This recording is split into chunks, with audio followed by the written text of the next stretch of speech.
You are now tuned into Flipping the Birds, a Philly Sports Network podcast. What's going on, Eagles fans? Welcome one, welcome all.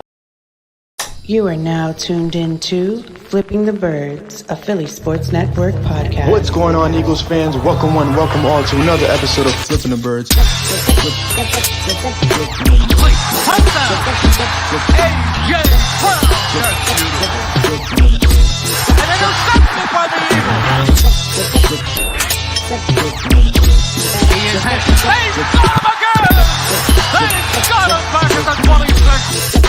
He's into the end zone.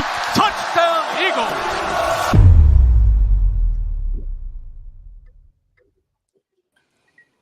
What's going on, Eagles fans? Welcome one, welcome all to episode 171 of Flipping the Birds. I'm Brian Cameron alongside Eric Reese, Morgan Burkett, and we are live. How you gentlemen feeling today? Feeling okay, I guess. Feeling as good as you can after watching the Sixers, and I watched the Phillies game today, so there's that as well. It's rough, man. It's rough in these parts, dude.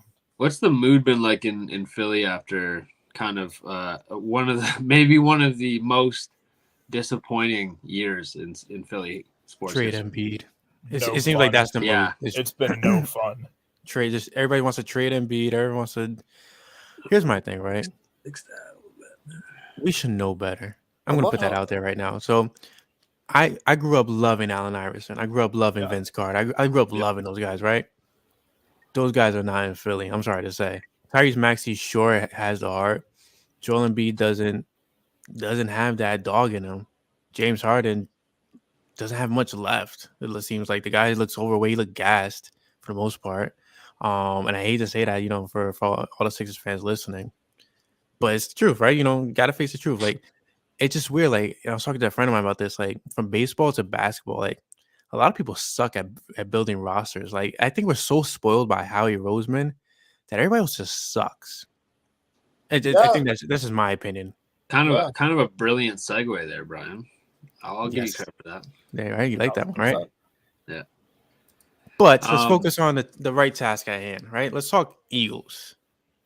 Let's not be depressed. I didn't want to be the guy to tell you that about Embiid, but as a Raptors fan, you could see it coming. You know what it is though? Like, I don't want to be the bearer of bad news. We've already done enough damage to you guys as a franchise. I didn't want to, heap on. I like how Brian's acting all sympathetic about Philadelphia sports, like he's not a Mets fan. Okay. Hear me out, and that's why I'm getting to the topic of how baseball and basketball, like, these guys really suck at building rosters. Like, the Mets have almost a $400 million payroll. One of the most expensive teams, dude. Yeah, and they're completely trashed from top to bottom. And then the Sixers, they have Joel Embiid, and they traded the world for James Harden, and they're trash from top to bottom. It's just not season, working. Dude.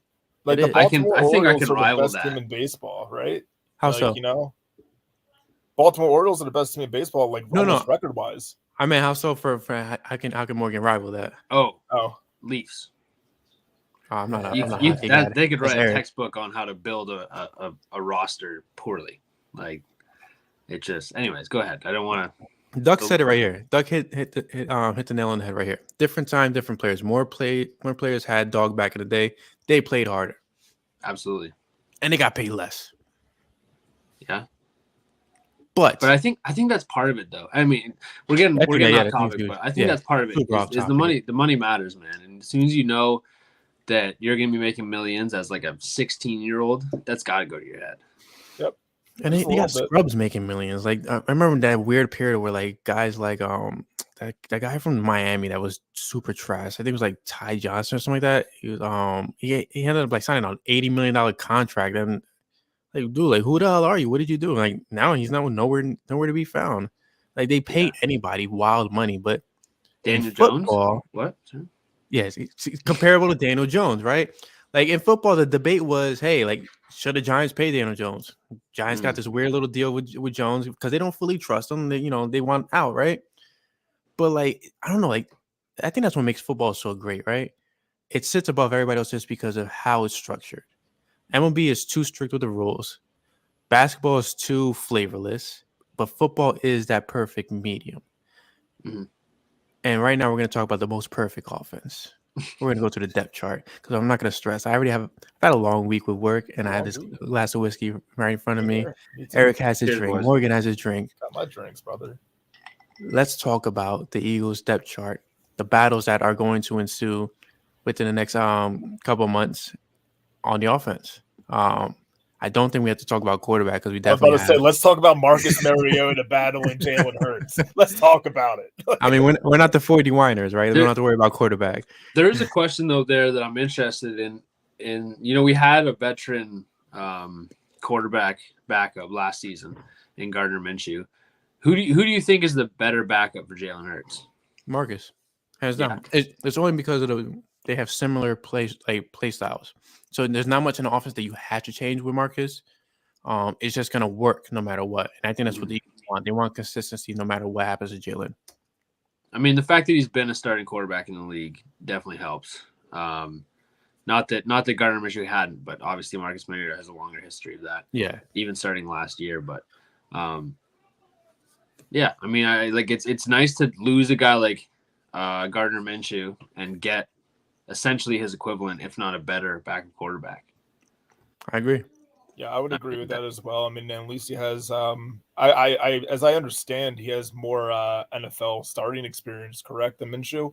Oh yeah, okay. And also Mariota has been to a playoff a time or two. I think a little bit more to Minshew as well. So when that experience just is kind of relegated throughout the rest of your lineup, it's impactful on the sideline as much as it would be on the field in those smaller, more clutch situations without Hurts. So yeah, I mean, I think it is an upgrade, like you guys were saying too. So then looking at quarterback, right? So might as well dive into it.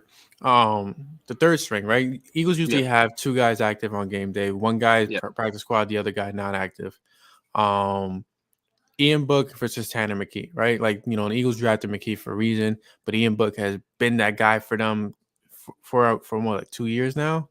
Mm-hmm. We haven't seen much of Book at all. No. And I feel like him and McKee are similar style players, as Marcus and Jalen are different on different ends of the spectrum compared to them. Yep. I mean, this is kind of what I said when they drafted Tanner McKee is you kind of want that extra quarterback throughout the week. They really provide you a good look, especially when you're going against a quarterback that's dissimilar from Jalen Hurts and Marcus Mariota. You need that player in practice that's going to play that other quarterback. So it does help to have those guys even just on your practice squad. So, it makes sense that your third, fourth quarterback, you're looking at maybe a different style. It's nice to have those guys around. One of these guys is going to be your practice squad guy that just fills that position. I think it's probably going to shape out how it is already just because of experience. But I'm sure, you see at least one of those guys on the practice squad, even on the roster, depending on the week. Yeah, my guess would also be that Ian Book is the guy that you're talking about on the practice squad or on the roster, depending on the situation. If there's a time where you want more of a pocket presence sort of style quarterback and you kind of have a way to mold your offense around that, then maybe Ian Book is a guy that maybe supersedes Mariota at some point. But right now, I think 1, 2, 3, 4 as that quarterback depth chart looks right there is pretty much locked in stone. Yeah, I agree. And I think the next position is probably the more intriguing one that we're probably going to go over on the offense, right? The running back situation just got complex. Philadelphia went ahead. They signed Rashad Penny after sitting out on Miles Sanders. Let's just say that, right? After that, they traded for DeAndre Swift during the draft, and they still have Kenneth Gainwell, and they have a re-signed Boston Scott, but they also have Trey Sermon, who received a ton of praise from Nick Sirianni during this offseason. Now, I'm of the mindset that it's Swift, Penny, Gainwell, Scott, no matter what, right? Like you have your Jai, your LeGarrette Blount, and you have your Corey Clement. But I don't know. I think the asterisk in all this is the health of Swift and Penny. Like you have two pretty injury-prone running backs ahead of Gainwell, Scott, and Sermon. If you're Philly, usually they keep 3 running backs active. Are you going into game day with 4 backs active, or do you just trust in your players that much that you go with, with what tradition has built on? I mean, additionally, doesn't Sermon have a little bit of injury history as well? Yeah. Yeah. So I'd be wary about really everything that's in the room except for Gainwell and Scott. I think Gainwell and Scott are your two rocks out of that whole running back room. And then, people that you're banking on to be that weapon, that, X factor. Of course, you have DeAndre Swift and Rashad Penny in there. But Sermon, I don't believe that he's going to make a bust into the into the top four. I mean, barring injury, then he'll jump in there. But this is the most interesting part of the entire offense. It's just to kind of see how these running backs will be utilized. Yeah, I completely agree. I think when you're looking at potentially bringing on a fourth running back, you're really looking at special teams value at that point. And obviously, Boston Scott provides more special teams value than Trey Sermon. So if you are going to bring that guy on the roster, which I do think is likely, I think it's kind of less of a conversation of like Boston Scott over Kenny Gainwell and more like Boston Scott or Britton Covey. Like I think that's more. It's kind of like that's the return position. So I just think Boston Scott, as unexciting as he is at that return spot, he's proven. He does give you special teams value. He's a veteran. He's nice to have on that game day roster, regardless of how many touches he's getting. And then you break him out against the Giants, and he goes for 200 yards, right? So I think that he's probably still going to make the roster. In terms of how this is going to shape out, like I think that's kind of the most exciting part about this roster, really. Like Eric said, is like you see them 2 and 3 there, but I could see Kenny Gainwell getting as many touches as Rashad Penny in this offense. I think throughout that playoffs, he looked really, really good. And if he keeps going, I think it's obviously DeAndre Swift 1. But I don't think the Eagles are in a position where, and the Seahawks kind of use the running backs weird, where it's like they kind of just run one into the ground and then they go with the next one. You know what I mean? There's no rotation there really ever, which is very strange to me. But I think the Eagles are actually going to keep this rotation going. I'm hoping you might see 2 of these guys on the field at the same time. That's when it gets really fun. But I think that even provides more of a case to take 4 running backs, right? You never want one of those guys to go down. And then your 2 running backs on a roster in an offense that really requires 3 running backs at all times to be ready to go. And I like that what we said right there, right? Having 2 of them on the field at the same time will make things really spicy. And when you say that, the first 2 people I think about is Gainwell and Swift in the pass game, because now you have the ability to have literally five out wide, and you can actually implement Gainwell and Swift in there with Smitty, Brown, and Goddard, and you have so much different abilities on the field. Like Gainwell looked great in the playoffs in the past game. Like he was keeping the offense alive several times throughout several games.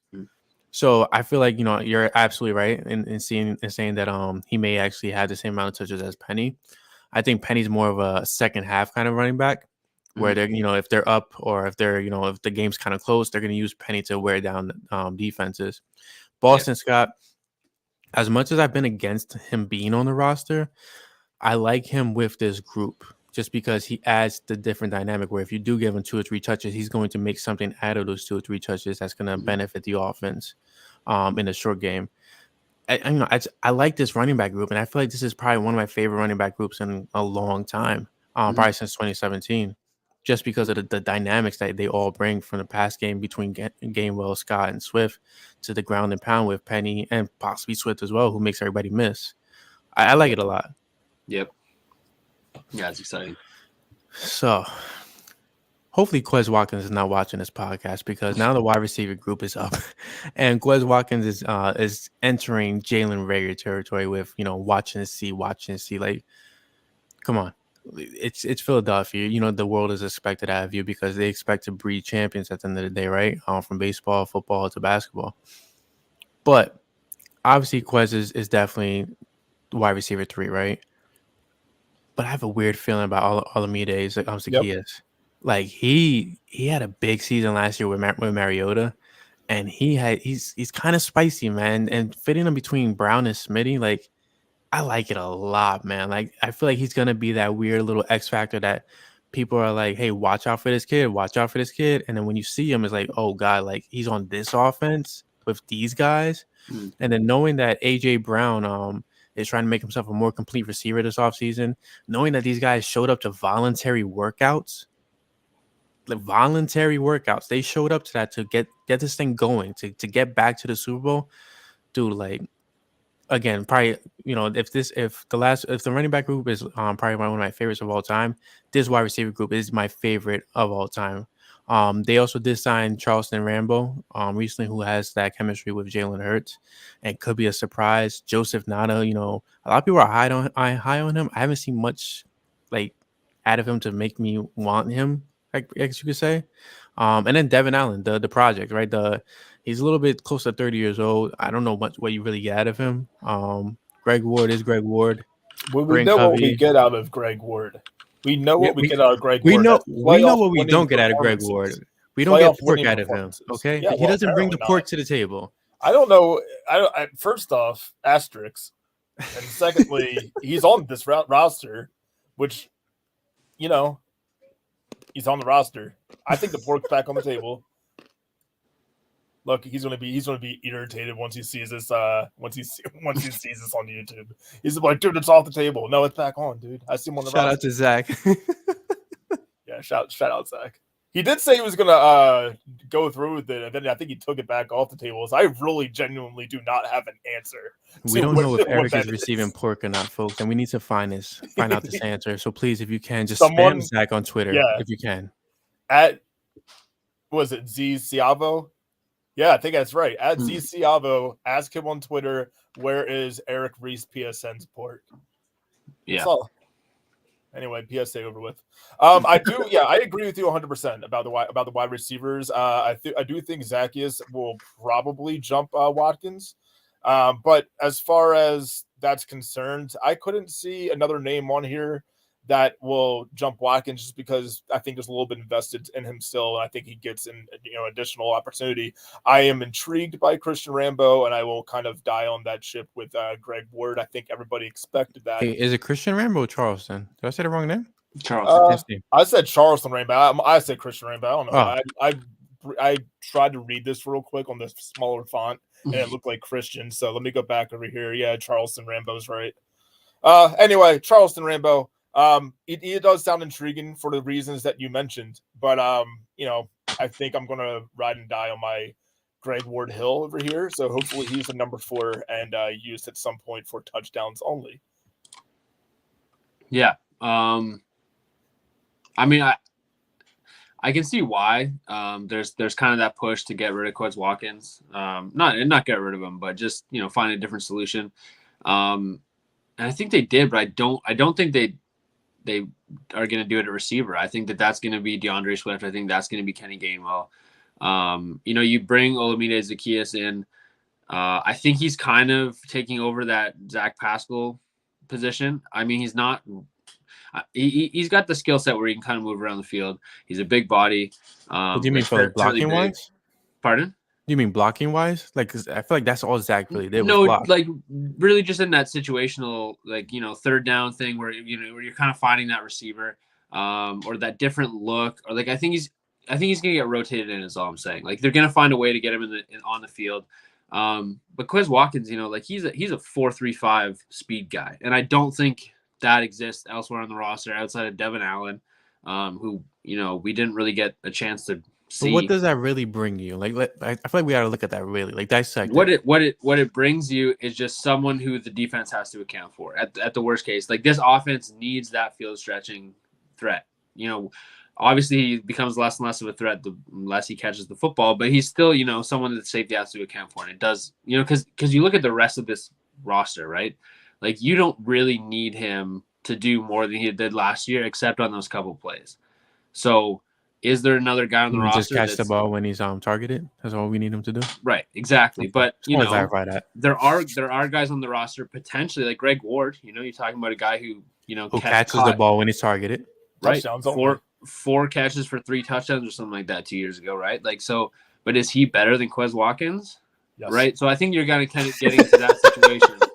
Right. So it's like, yeah, okay, but what is Quez Watkins bringing to this offense? And I think what you're gonna see is just more of a rotation. They're gonna bring DeAndre Swift to run routes out of the slot. They might bring Kenneth Gainwell to do that more often. And then you're gonna get a sprinkling of Olamide Zacchaeus, which might grow as he kind of expands his role in this offense. But, Quez Watkins already knows the offense. He already knows what he's doing. For most of the season, he was a serviceable number 3.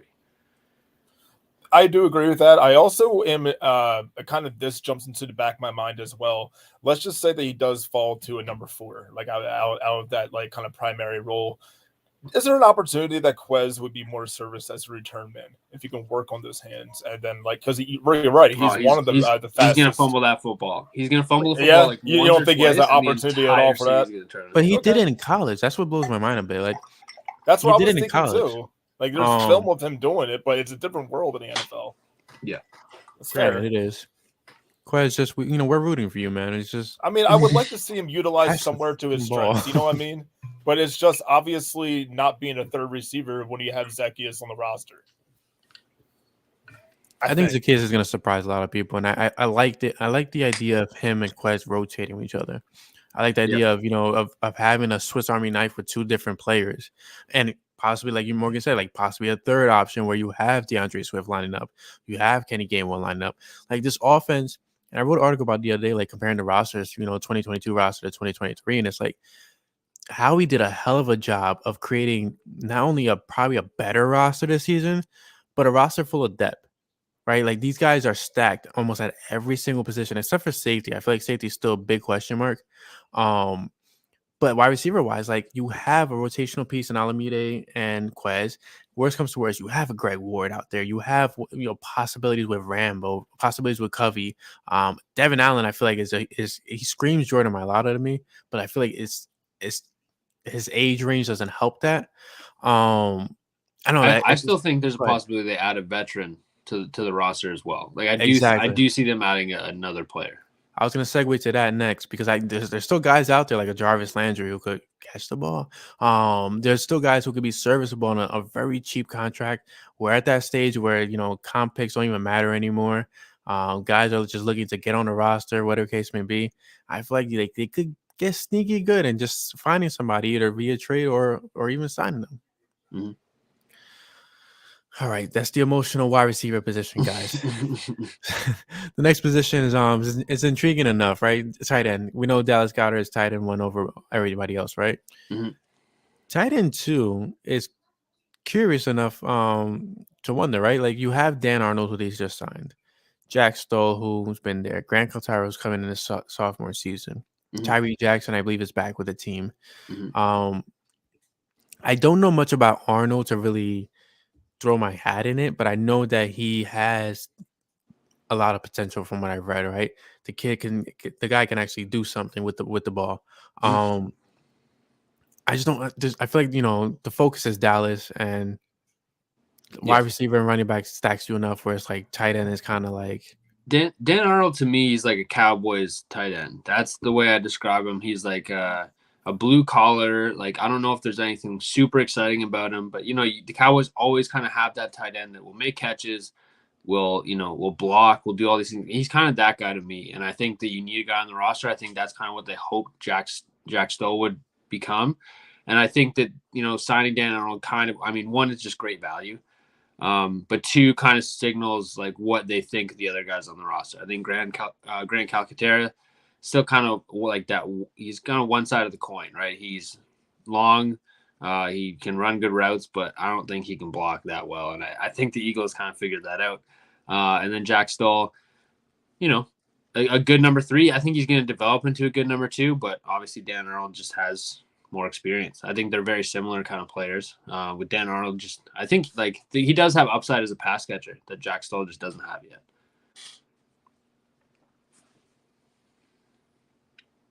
That's absolutely, I agree with you 100%. The word that comes to mind when I look at Dan Arnold, 6th year in the NFL, the word that comes to mind is utility. He can do a little bit of everything. If he does get open, kind of like those Dallas tight ends that you guys were mentioning. If he does get open, it's probably going to be within the close to the goal line red zone area within the 10-yard line, probably for a sneaky little touchdown. But Goddard's going to be your go-to receiver out of that tight end group, and Arnold's going to kind of anchor the blind side or help with running and blocking as far as that's concerned on the line. I have a little bit more faith in Stoll than Calcaterra. I think that both are decent enough tight ends, but still I think stuck out to me a little bit more last season. But there wasn't enough to there's enough of a talent gap between Goddard and the next man up if Arnold wasn't in there. So I think Arnold is the fine number 2. Yeah, I don't disagree with that at all. The next, we'll look at it as a group, right? Because I feel like the offensive line, the Eagles' offensive line is structured differently from the rest of the NFL, right? They focus on versatility. They focus on guys that can play multiple positions. Lane Johnson, right tackle, no matter what. Jason Kelsey, center, no matter what. Landon Dickerson, no matter what. Jordan Mailata, above all else.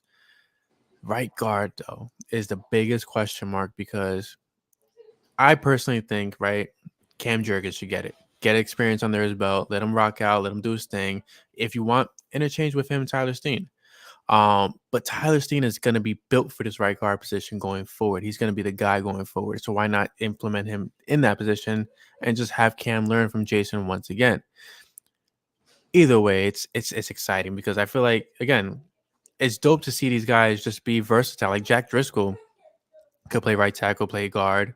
He could do anything. Sorry for my daughter laughing in the background. How dare Sue Opeta is I feel like he's the biggest liability. Opeta, I feel like he's still not polished enough yet.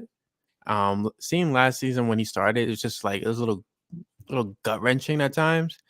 But outside of that, I feel like, we were talking about the depth before the podcast.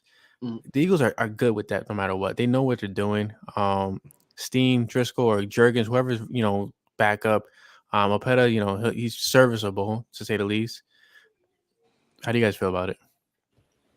I think it's pretty much, what you see is exactly what it's going to be on game day. There's not much room for change, at least this season, until one of the guys up front says, "Hey, I'm going to call it a career," like maybe a Jason Kelsey. Then you got to worry about what's flip flopping on the line. But the line, as we draft, as we have Stoutland, who's one of the best coaches at his duty, are the people that we draft and the people who fulfill the lineup in a roster are some of the most versatile linemen, and they end up being some of the most, efficient at the jobs that they do. So, yeah, Mailata, Dickerson, Kelsey, Jurgens, Johnson, that all makes perfect sense. If you see Driscoll get the opportunity to step in, the line's been hurt enough times in the past, so it's not really a concern anymore. If someone steps in and has to play a few snaps or a few quarters, maybe a whole game or two, it's a pretty comfortable situation to be in once you kind of prepare this offense for doomsday or doomsday preppers. We're always going to have a good offensive line, and it's the same sort of philosophy on defense, which we'll get to next week. But this offensive line, the starters lock them, and it's awesome to see. Driscoll, Steen, Brett Toth. I even look back at guys like I want to see what Trevor Reed. I want to see what this undrafted free agent will be. I want to as what can Stoutland do with some of these guys on the back end here as far as depth. I look at center. It's just Kelsey. It's just Cameron Tom. Who's going to fill in in case that role kind of gets shut down pretty at any point in the season. Like, I think that's more of the conversation that you're having as far as the offensive line and that depth is concerned, because the front five, you got to pretty much figure it out. Yeah, I agree. I mean, it's one of the best offensive lines in football for a reason, and that's because they're always giving their depth opportunities and coaching them up as much as possible. So they're set for the next couple of years. Credit to Jeff Stoutland and Howie Roseman. I think that Cam Jurgens has to be a lock at right guard. I think Tyler Steen's probably a project. He might be ready to go for next season. I think he will be. But there's still some things he's got to work on. Cam Jurgens, what better way for him to learn from Jason Kelsey than to play beside him for a season? I think that's really the best favor you can do for Cam Jurgens at this point. And then, he's just sliding inside. And then Tyler Steen will take over next year. That's how I see it. I think you're keeping 9 offensive linemen. I don't think you keep Cameron Tom just because of Cam Jurgens' versatility. I feel like that's priceless to have a guy there that's ready to kick in the center at any point, just in case, and God forbid. But you just have so many guys that are so talented. Like Landon Dickerson, when he was drafted, he had center experience, right? Like, so you have so many guys on this roster that like not only you're deep, but you're versatile, where they can play multiple positions. I think that's why you like Sua Opeta, is he can play a lot of different positions. He can almost play. I mean, ideally he's not a tackle, but I think if you needed him to, he could, right? He can play center. Jack Driscoll can play both tackle positions. Like it's just such a good problem to have, because whatever the solution, and we've seen the Eagles do this in the past where they've had injuries and they've solved it in multiple different ways throughout the season, right? Like there was that one season they had 30 different starting offensive they just move people around and they figure it out. And I think that's what's really brilliant about with Jeff Stellan is that he's cross-training these guys. If any of them can do multiple positions, he's teaching them how to do multiple positions, and it just makes you so deep. Like to have 9 guys and have 30 different ways you can bring out this offensive line is fantastic. Yeah, it was 13 or 14 straight games with a different offensive mindset. And it somehow, for what it's worth, that season survived because all those guys got experience that's valuable for today. Yeah. Completely agree with that segment. So that was the offense, and we killed the offense within a half hour, right? Mm-hmm. We don't want to go into defense this week because we want to save it for next week. I mean, either next week or the week after. It's a lot of off season left. Mm-hmm. I've noticed Duck has been very, very, very active in the chat, right? We have, a couple of you folks watching live right now. So why not open it up for questions, right? Questions that we could talk about live on the pod. I think we have a couple more minutes, right? You guys are good, or? Sure. Oh, yeah. We can do that for sure. Yeah. So, I mean, if you guys do have questions, just, put it in the chat. We'll bring it live. But, I mean, that's pretty much our outlook of the depth chart, right? From top to bottom. I actually have a question, right? Is this the best offense that we've seen in Philadelphia Eagles history? Like going from quarterback, running back, wide receiver, tight end, there's literally a top 5 player. Well, okay, so I'm sorry, a top 10 player at nearly every single position on offense. I feel like running back's the only asterisk because we don't know what Swift could really bring in this offense just yet. But we know he's up there in running backs, right? Definitely a top 15 running back. But other than that, I mean, this has to be possibly the best constructed offense on paper right now that Philadelphia's ever had. It's definitely up there. Yeah, I would definitely say so. Because you go back and you think about 2004 when McNabb and T.O. was on the team, but you still also had Greg Lewis and Todd Pinkston, and I can't really even recall who off the top of my head, who was the tight end at the time? Was it still Chad Lewis in his twilight of his career? Maybe it was. You go back to 2017. Obviously, you had a really good lineup there, but this one is very solid all the way through. I mean, if I were to give a grade to, 1 out of 10 for each starter on here, I would probably the lowest would probably be a 5 at Quez, and then followed by that, just because of injury, maybe a 6.5, 7 for Swift, because if he's an injured player, then you got to bottom out. But if he can stay healthy, then he's a game changer. So everyone else is 8, 9, 10. Mm-hmm. This whole offense is not to be rivaled with. So yeah, I do believe that there is at least a case for it to be made that it's if not the best, definitely 1A, 1B situation. I definitely agree. How you feeling about it, Mark? Yeah, I mean, I think that on paper heading into a season, absolutely. I think you kind of forget how good some of these players were playing in 2017. Are you expecting Corey Clement to have the Super Bowl he has? No, but at that time, there weren't many players that were playing better, right? So it's and Nick Foles, again, on paper he's your backup, but obviously had the playoff run of a lifetime. But certainly going into a season on paper, this is probably the best roster the Eagles have had on offense. I completely agree. And we do have a question in chat from JJF95. He says, "Evening, fellas. What are you guys' confidence levels with the new coordinators 1 to 10?" So let's go offense first, and then we'll go to the defense, right? Offensive coordinator, I'm a huge huge Brian Johnson fan. I feel like the actual fact that the Eagles promoted a guy within it speaks volumes, right? To who this person actually is. And the fact that he has a connection with Jalen Hurts. You're talking about Jalen Hurts having an extension now, a personal extension on the sidelines, where not only is Jalen thinking how Jalen thinks on the field, but now you have a guy on the sidelines thinking how Jalen thinks on the field. And that's phenomenal. I mean, I feel like the offense could really take off on another level. My big thing last couple of years with Shane Steichen was the overusage of plays. It's the same player, I could say. The screen passes after screen pass after screen pass drove me nuts. I feel like Johnson knows better. Like, I feel like Johnson can really be creative. And let's not forget that, he was part of that Florida offense that really had Kyle Pitts go off and to become a top prospect in the NFL.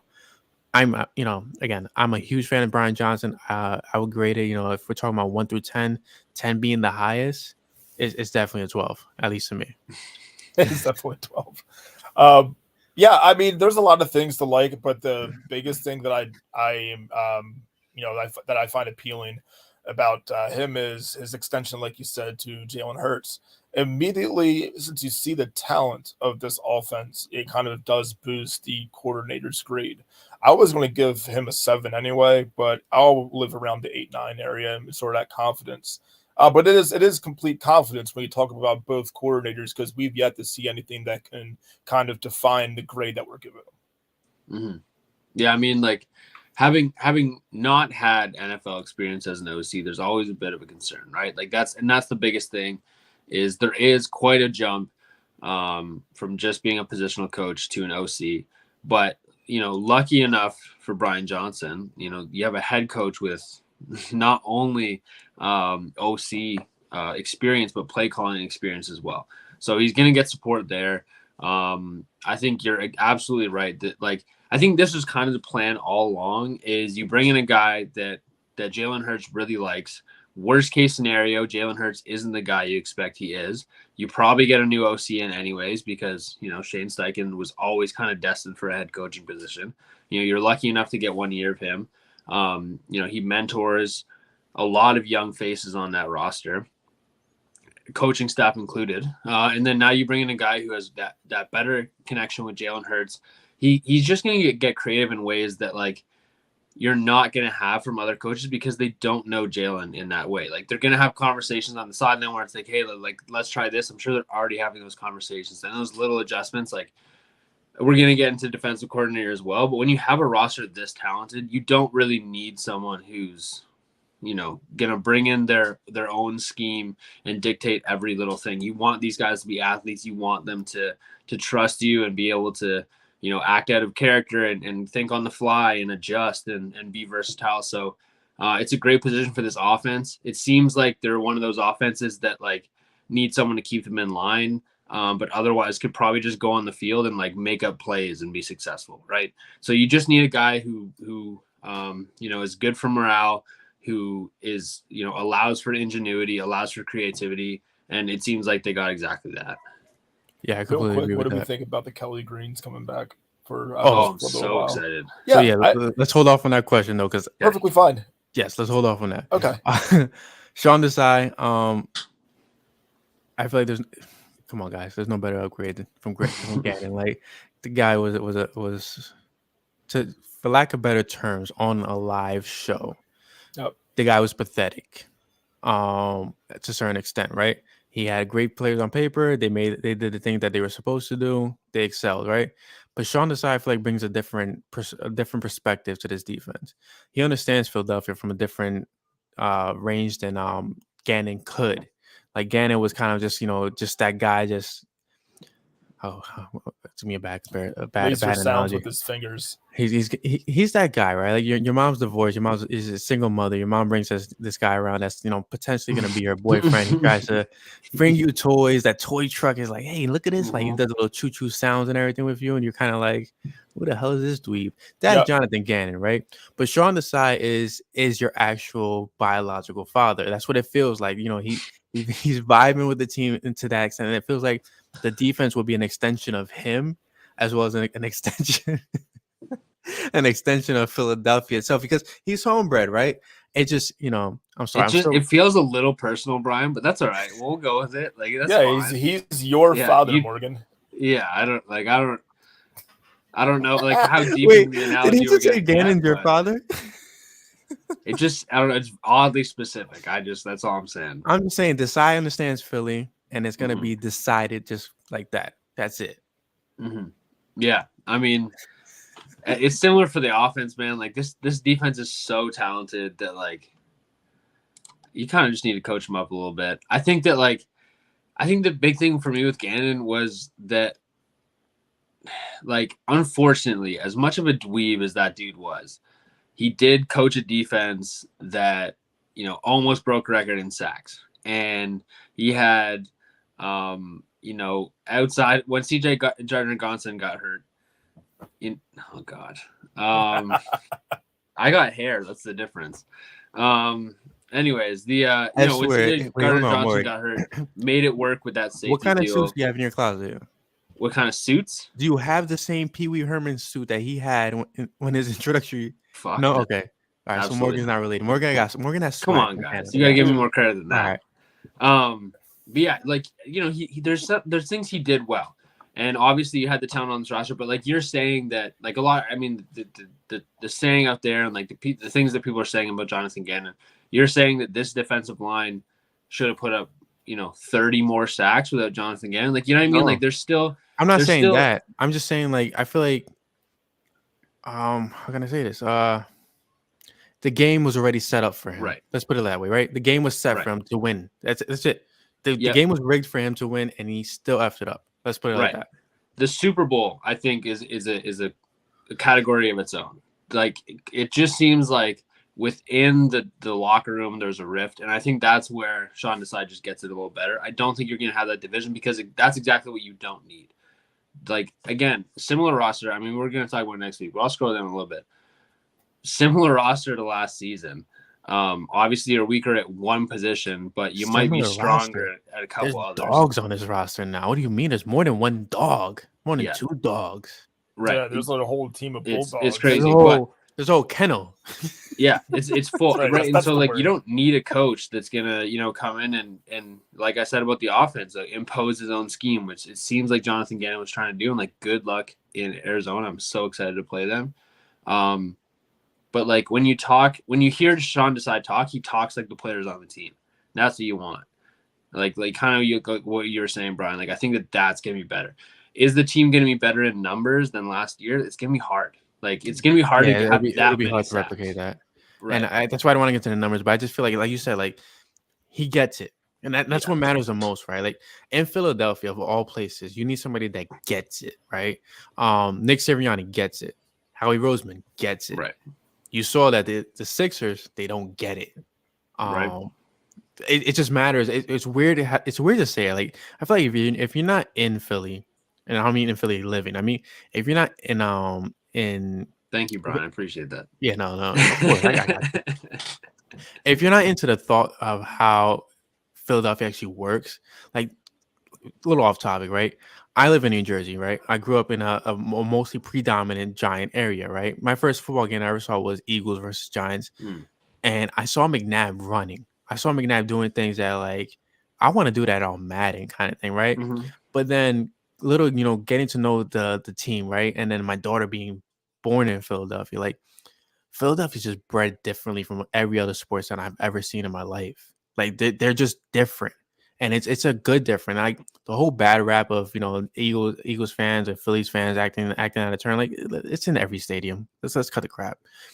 The issue is that this city, this whole, even Pennsylvania, like itself, is committed to this team, and no other fan base really has that. Like you have Florida, right? Tom Brady moves to town. Everybody's a Tampa Bay Bucks fan. L.A. The Rams moving to town, and then you had the Las Vegas Raiders. Like everybody's choosy of who they want to root for, right? But it's just Philly's bred different. And I feel like Sean Desai understands that, and because he understands that, he's gonna connect with these players on a different level. And it does seem like he will kind of have relatively the same sort of scheme that Gannon had. Again, all the ways that he'll kind of mesh with the locker room, I think that's an improvement. So, if you're going to look at last season and hold that kind of as a barometer to what this defense can be. If we're gonna say Gannon, right? I feel like we had to kind of actually look at that a little bit more in depth because, and I'm sorry to interrupt you, because I feel like this brings up a whole nother debate, right? Vic Fangio versus what Gannon did. Like we all heard all season, like Vic Fangio was there, but and correct me if I'm wrong, Morgan. Like Gannon only did a little bit of Fangio style defense. Like Fangio, he knows how to disguise his stuff really well, and he switches things like no other defensive coordinator in the game does, and that frustrates a lot of offenses. And I feel like Gannon he took a little sample of it and just didn't want to do the full imprint of it. Yeah, so I think that might be a little different. I think that's fair. I mean, I think that like the biggest difference is hopefully we get rid of that soft off zone fucking bullshit. Yeah, I think like that's the main thing is they're gonna challenge you a bit more, but Vic Fangio really does kind of lay into that disguising stuff. Whereas like you're right, I think that we just didn't see that as much from Gannon. Gannon kind of took from a lot of different people and took bits and pieces, which can be beneficial, but hasn't really put he's still a young coach, right? And it's not like I think there's kind of like that I don't know, that assumption already when guys come from a tree where it's like, oh, he's Vic Fangio, it's gonna be the exact same defense. It's not gonna be the exact same defense. He's just gonna take from that. That's how he learned defense. There's only so many ways to play defense, especially in the NFL. But I think there's just those things he's gonna focus on that are gonna be a little different than Gannon. But yeah, Eric, go ahead, finish your thought process. Yeah, I'm sorry, Eric. Oh, it's fine. I think the only thing I was going to say is, if Gannon last season, I would probably give Gannon a 6 or a 7 last season because, hey, look, whether you like him or not, he was defensive coordinator for a team that decisively ran through the playoffs. But the sigh and the ideas that, that you're kind of throwing out there about kind of just understanding the locker room and kind of shutting down and just getting down with the team, that will go a long way. So if last year we're going to say that, let's just let Gannon have a number 7, then I would say, I don't know, 8, 9. Like let's not run away with 9. That's near damn perfection. Let's just say 8. Let's run away with 8 confidence points for Desai as far as our defensive coordinator. Mm-hmm. I think that's fair. And then we have a couple more questions. I feel like we can't get into too much in depth with these next questions. So we do apologize for that. So first and foremost, like we have to acknowledge Flipping the Birds history, right? This has never happened on the podcast. But we have our guy Frank McGrenra. I do apologize if I butcher that. Commenting from Facebook. Today's actually our second time going live on Facebook. So shout out to Frank who's watching us live. His question: do you think Swift is a starter? Then when he gets banged up after a couple games, they put Penny in. Once he gets banged up, hopefully Swift will be ready to go back in.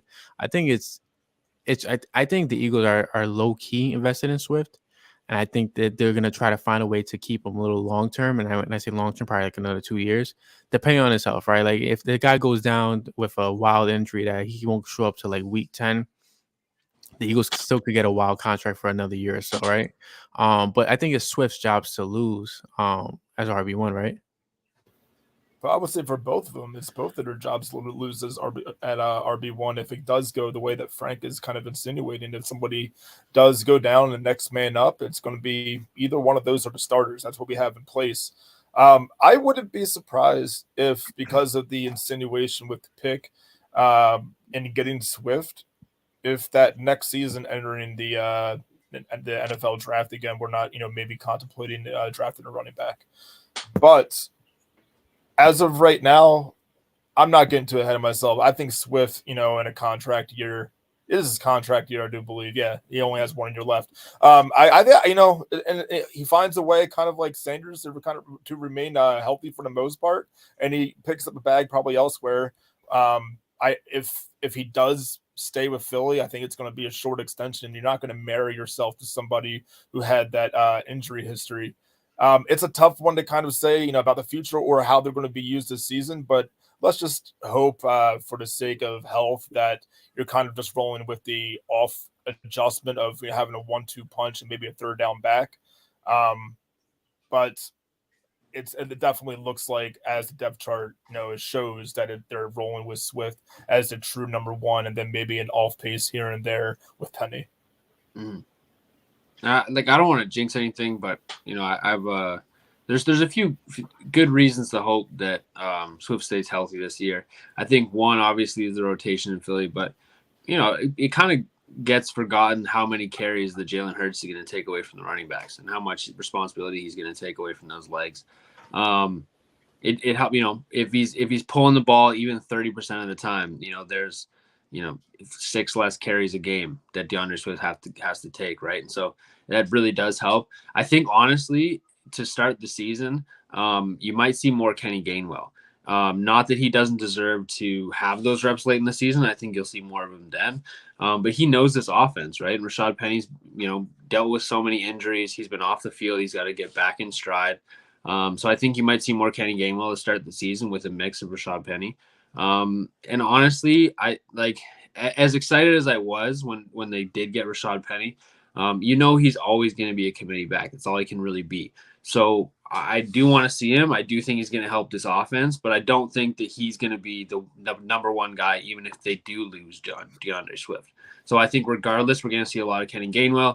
We will see Rashad Penny. But like Eric said, I mean, you went and got DeAndre Swift for a reason. He's the most explosive running back on the roster by far.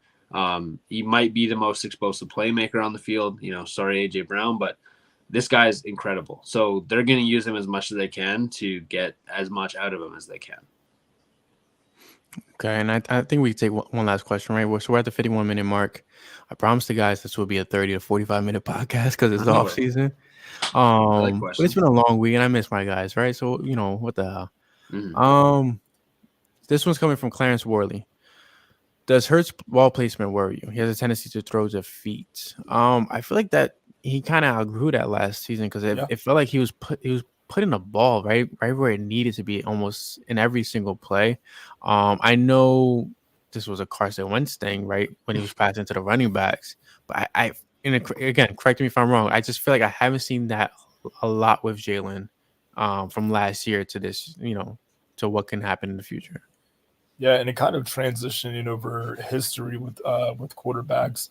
I really haven't seen the tendency to throw at feet in particular since McNabb. I've seen the tendency to throw into triple and quadruple coverage with Wentz.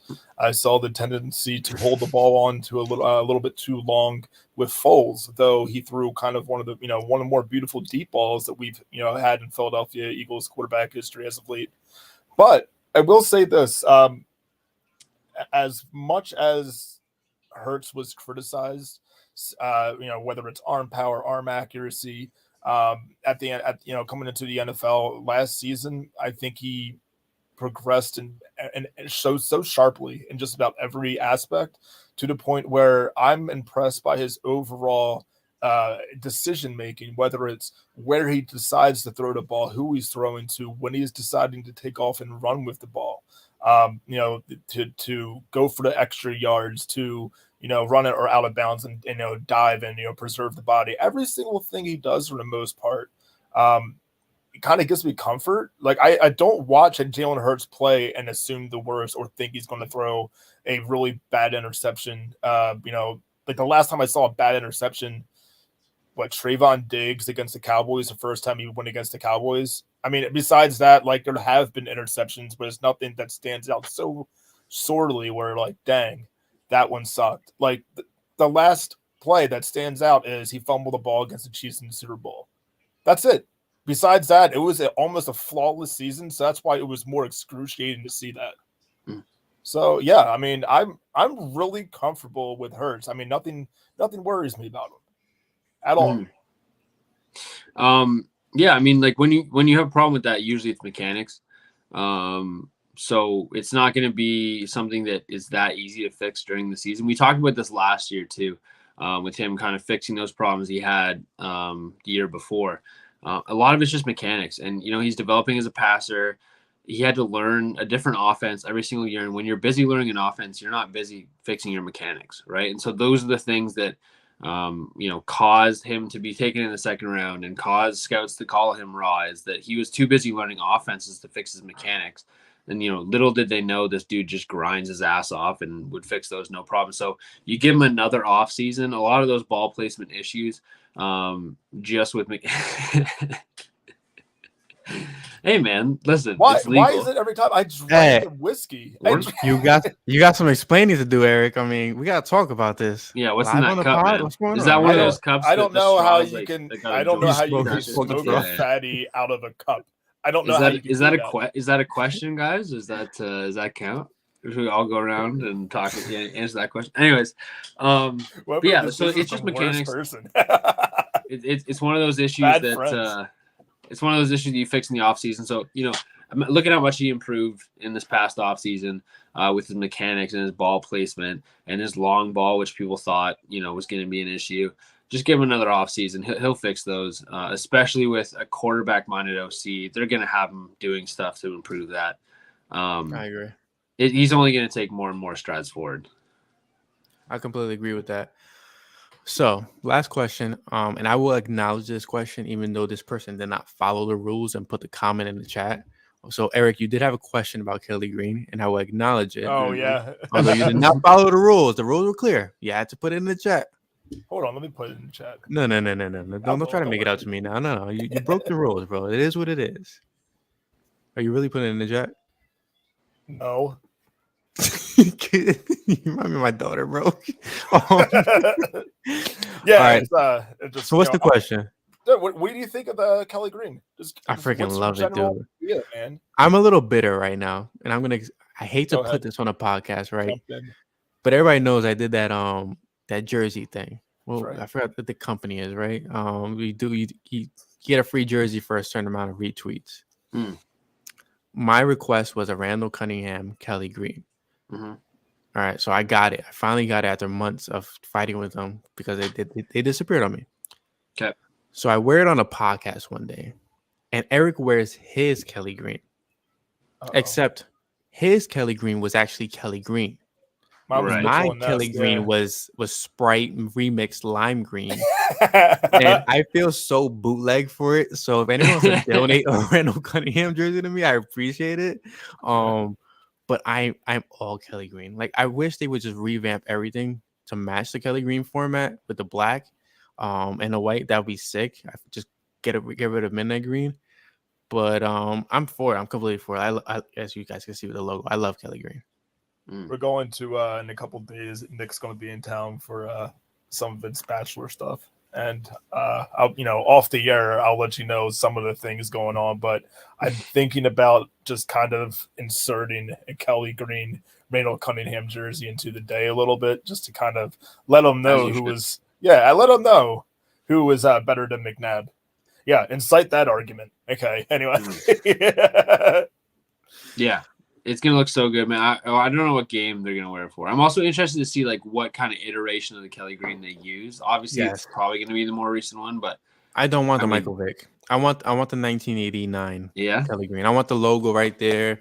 I want to look like it's an actual Eagles jersey, not somebody you just went to the local trophy shop and got these random, jerseys out of.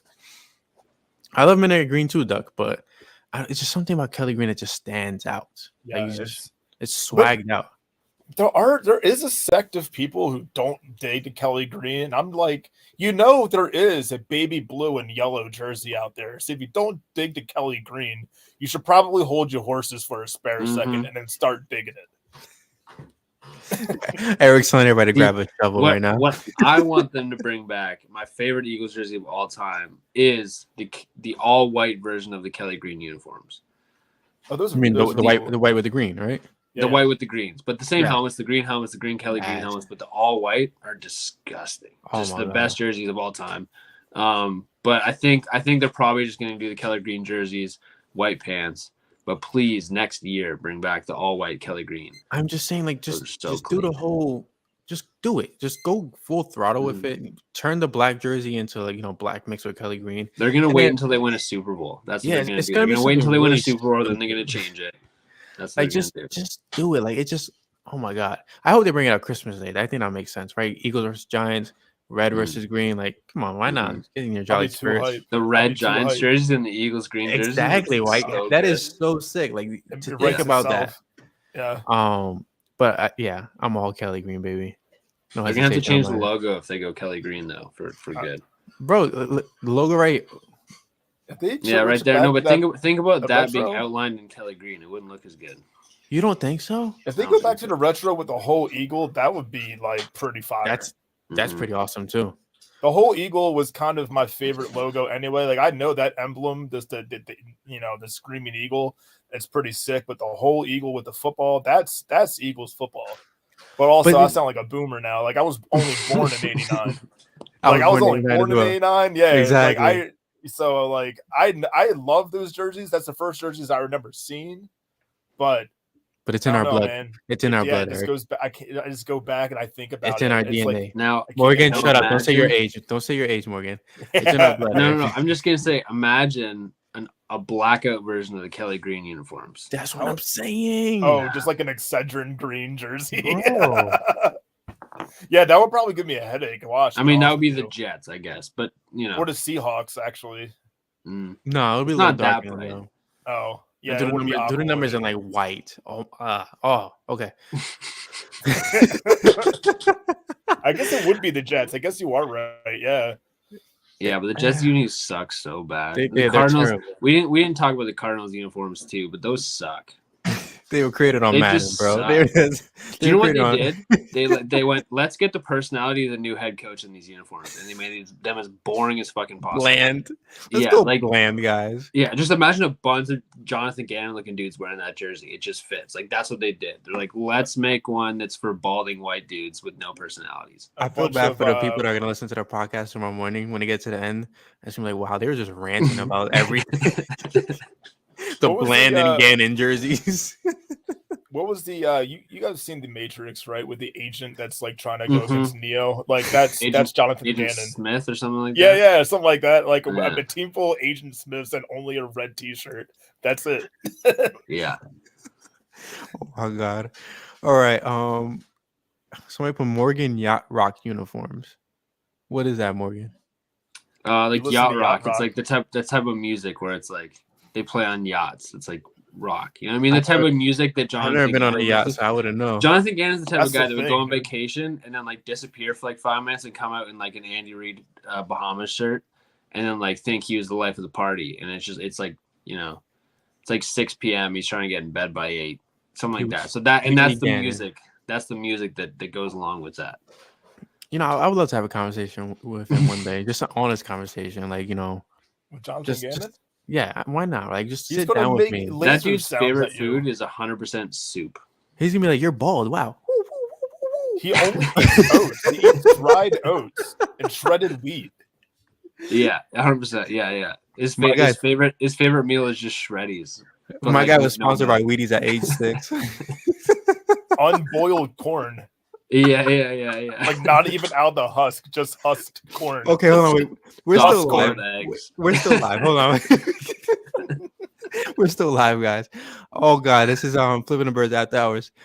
Anyways, I want to say we won't be back next week, but probably the week after. We might do every other week going into the season because we still have like 4 months left. Yeah. But yes, thank you everybody for tuning in today. No, not that it's been a mess or anything. Thank everybody for joining the chat and joining us on Flipping the Birds. That's Brian Cameron. I'm Eric Reese. For Morgan. Unhinged. No hinges. Oh, that's God. Flipping the Birds. Go Birds! Yes, sir. Wait, do I say that now? Flipping the birds. Flipping